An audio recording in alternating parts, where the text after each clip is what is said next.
اور فوجداری عدالت اسے جرمانہ یا قید کی سزا کا حکم سنا سکتی ہے۔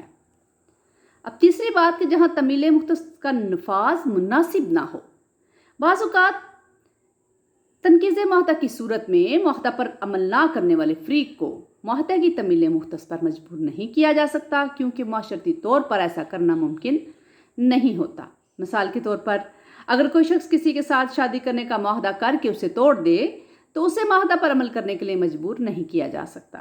اسی طرح اگر کوئی شخص معاہدہ ملازمت کو توڑ دے تو اس کی تمیل مختص تو ممکن ہے، لیکن قصوروار شخص یعنی جو رانگ ڈور ہے وہ ہرجانہ یعنی ڈیمیج ادا کرنے کا پابند ہوگا۔ اب ہم بات کرتے ہیں تھیوری آف پینل لائبلٹی کی، جہاں عدم ادائیگی فرض قانونی طور پر تمیل مختص کے ذریعے انفورسیبل نہ ہو، وہاں عدالت قصوروار شخص کو تعزیر یا سزا دیتی ہے۔ ایسی ذمہ داری کو تعزیراتی ذمہ داری کہا جاتا ہے۔ تعزیراتی ذمہ داری اس وقت تک عائد نہیں ہوتی جب تک ملزم کی نیت ارتکاب جرم نہ ہو، کیونکہ ارتکاب جرم کے لیے منظریہ یعنی مجرمانہ ذہنیت کا ہونا نہایت ضروری ہے۔ لہذا تعزیراتی ذمہ داری عائد کرنے کے 2 فیکٹرز کا ہونا ضروری ہے، ایک غیر قانونی فعل کا ارتکاب اور دوسرے اس فعل کا بے نیت مجرمانہ سر انجام دینا۔ اب سب سے پہلے بات کرتے ہیں ایکٹس یعنی افعال کی۔ سالمنٹ کے مطابق ایکٹ یعنی فعل ایسے عمل کو کہتے ہیں جو انسان کے اختیار میں ہو، اور جو عمل انسان کے اختیار میں نہ ہو اسے فعل قرار نہیں دیا جا سکتا۔ مثلا اگر کوئی شخص عمدن نہر میں چھلانگ لگائے تو یہ اس کا عمل یعنی فیکٹ ہوگا، اور اگر غیر ارادی طور پر یا اتفاقاً اس کا پاؤں پھسل جائے اور وہ نہر میں جا گرے تو یہ اس کا عمل جو ہے وہ غیر اختیاری اور غیر ارادی قرار پائے گا۔ افعال کی 3 اقسام ہیں۔ سب سے پہلے انٹرنل ایکسٹرنل ایکٹس یعنی اندرونی اور بیرونی افعال، اس کے بعد پازیٹیو اینڈ نیگیٹو ایکٹس، اور اس کے بعد intentional and unintentional facts. سب سے پہلے دیکھتے ہیں ہم اندرونی اور بیرونی یعنی انٹرنل ایکسٹرنل ایکٹس۔ اندرونی افعال وہ افعال ہیں جو دماغ کے اندر پیدا ہوتے ہیں، جیسے سوچنے اور منصوبہ بنانے کا عمل، انہیں دماغی افعال بھی کہا جاتا ہے۔ اس کے برعکس بیرونی افعال جسمانی افعال ہوتے ہیں جو اندرونی افعال کا نتیجہ ہوتے ہیں۔ مثلا ایک شخص ایک باولے کتے کو گولی مارنے کا ارادہ رکھتا ہو، کتے کو مارنے کا ارادہ کرنا ایک اندرونی فعل ہے، اور جب وہ کتے کو گولی مارے گا تو یہ اس کا ایکسٹرنل یعنی بیرونی ایکٹ ہوگا۔ اب بات کرتے ہیں مثبت اور منفی ایکٹ کی۔ مثبت افعال وہ ہوتے ہیں جس کے ذریعے کوئی عمل سر انجام دیا جاتا ہے، اور اس کے برعکس منفی افعال وہ ہوتے ہیں جس کے ذریعے کسی عمل کو روک دیا جاتا ہے۔ اب ہے intentional and in intentional acts. ایک ارادی فعل وہ فعل ہے جس کا نتیجہ فعل کرنے والے پر واضح ہو اور فعل سرزد ہونے کا مطلوبہ نتیجہ ہی سامنے آئے۔ اس کے برعکس ایک غیر ارادی فعل وہ فعل ہوتا ہے جس کا نتیجہ فعل سر انجام دینے والے پر واضح نہ ہو اور نہ ہی مطلوبہ نتیجہ سامنے آئے۔ اب فعل کے عوامل کو دیکھتے ہیں، یعنی فیکٹر آف این ایکٹ۔ فعل کے 3 عوامل ہیں، مینٹل اینڈ باڈیلی ایکٹیویٹی یعنی دماغ اور جسم کا عمل، سرکمسٹینسز یعنی حالات، اور کانسیکوینسز یعنی نتائج۔ تینوں عوامل کو ہم ایک مثال کے ذریعے دیکھتے ہیں، جیسے کہ الف بے کو قتل کرنے کا منصوبہ بناتا ہے۔ منصوبہ بنانے میں جو ایکٹ کام کرتا ہے وہ دماغی کاوش ہے۔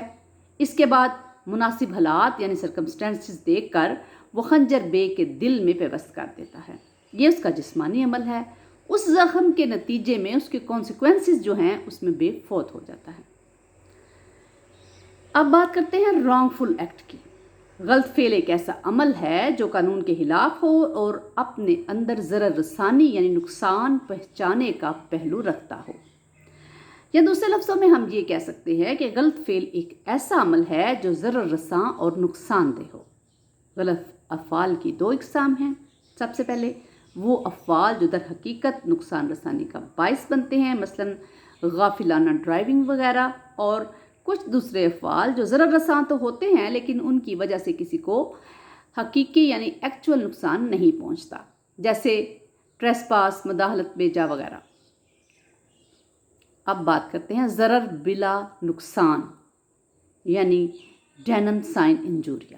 بعض ایسے افعال ہوتے ہیں جو ضرر رساں تو ہوتے ہیں لیکن ان افعال کو غلط افعال تصور نہیں کیا جا سکتا، جس کی مثال کچھ یوں ہے کہ جیسے بعض نقصان جو ہیں وہ غلط قرار نہیں دیے جاتے کیونکہ وہ معاشرے کے لیے مفید ہوتے ہیں، جیسے کہ مارکیٹ میں کمپٹیشن کا رجحان، یا پھر بعض اوقات نقصان کی نوعیت اتنی معمولی ہوتی ہے کہ نقصان کرنے والے شخص کے خلاف کوئی کارروائی کرنا مناسب تصور نہیں کیا جاتا۔ مثال کے طور پر اگر کوئی شخص کسی کی میز پر سے کاغذ اٹھا لے تو اس کے خلاف قانونی کارروائی کرنا مناسب تصور نہیں کیا جا سکتا۔ اب ہم بات کرتے ہیں مینزریہ کی، یعنی نیت مجرمانہ۔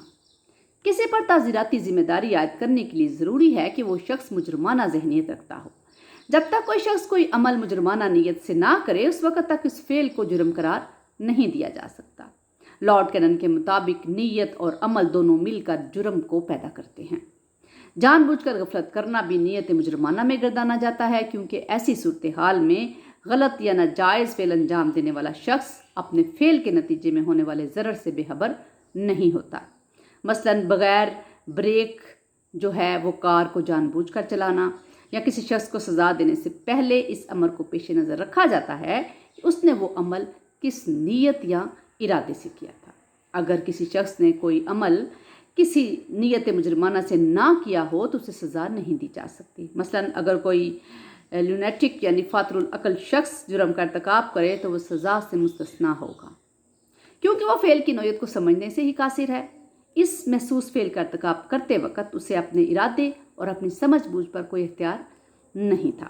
اسی طرح تعزیرات پاکستان کے مطابق 7 سال کی عمر کا بچہ اگر جرم کرے تو وہ سزا سے مستثنیٰ ہوتا ہے کیونکہ وہ ابھی اچھائی اور برائی میں تمیز نہیں کر سکتا۔ اس کے علاوہ اگر کوئی شخص کسی کو اپنی حفاظت کرتے ہوئے قتل کرتے تو اس کو بھی ہے جو نیت مجرمانہ نہیں ہے، اس کا قتل کرنا قتل عمد کے زمرے میں نہیں آتا اور قانون اسے سزا سے مستثنیٰ قرار دیتا ہے۔ انٹینشنل رانگس یعنی ارادتاً غلطی کا ارتکاب کرنا۔ سالمن کے مطابق کوئی شخص اپنے ارادے یعنی اپنی انٹینشن اور اپنی ڈیزائر یعنی اپنی خواہش کے زیر اثر کوئی فعل سر انجام دیتا ہے اور کوئی فعل سر انجام دینے سے پہلے اسے اس فعل کی نوعیت کا علم بھی ہوتا ہے تو اس کا وہ فعل غلط قرار پائے گا۔ اگر کوئی شخص اپنے عمل سے پیش کیجیے علم اور خواہش کے بغیر کرے تو اس کا وہ عمل غیر ارادی تصور ہوگا۔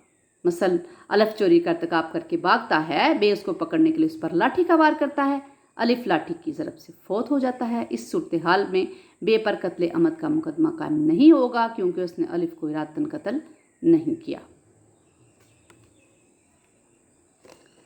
اسی طرح سے ارادہ اور توقع یعنی انٹینشن اینڈ ایکسپیکٹیشن، کسی امر واقعہ ایکسپیکٹیشن ارادہ کو ظاہر نہیں کرتی۔ مثلاً ایک سرجن کو اگر یہ توقع ہو